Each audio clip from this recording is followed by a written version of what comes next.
Let's bring in ABC News contributor, op-ed columnist for the LA Times, Granderson, for more on this. Elsie, thanks for being here.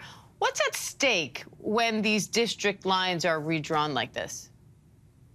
Oh, well, all power, but not just power in terms of which party gets in control of the state, but obviously the policies that are put forth in terms of what's top priority.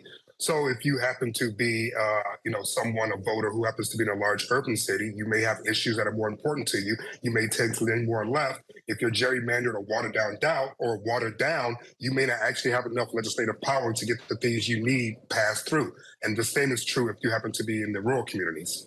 Let's talk about Georgia, because Democratic Senator Raphael Warnock is facing Republican Herschel Walker in a race that could decide control of the Senate again.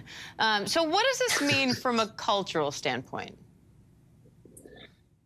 Well, boy, there are several, I want to say, skeletons in terms of our history when it comes to race. And one of those skeletons is obviously how people who tend to lean towards a white supremacist sort of attitude, how they like to pick and choose representatives from the minority groups that they want to work with.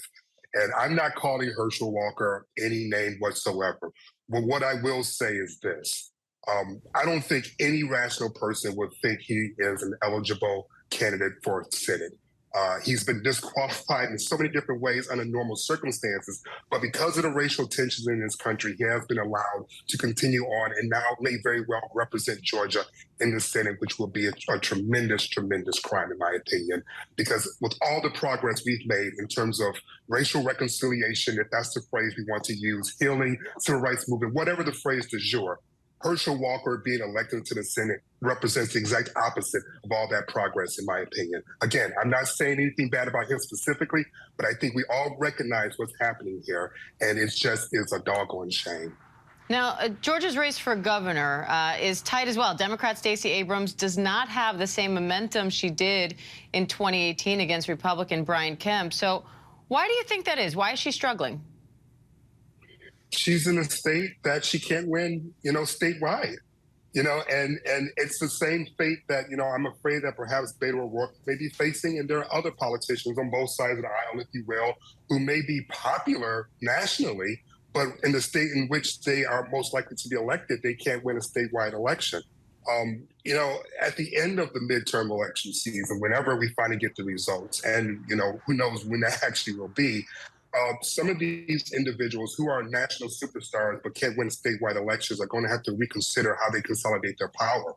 Because after a while, it's not going to be enough to be a magazine cover fan. It's not going to be enough to be popular on late night television. You're going to want to actually be in a position where you can wield legislative power. And the only way you can do that is by being elected. All right, Elsie Granderson, we appreciate your time today. Thank you. Thank you. Hi, everyone. George Stephanopoulos here. Thanks for checking out the ABC News YouTube channel. If you'd like to get more videos, show highlights, and watch live event coverage, click on the right over here to subscribe to our channel. And don't forget to download the ABC News app for breaking news alerts. Thanks for watching.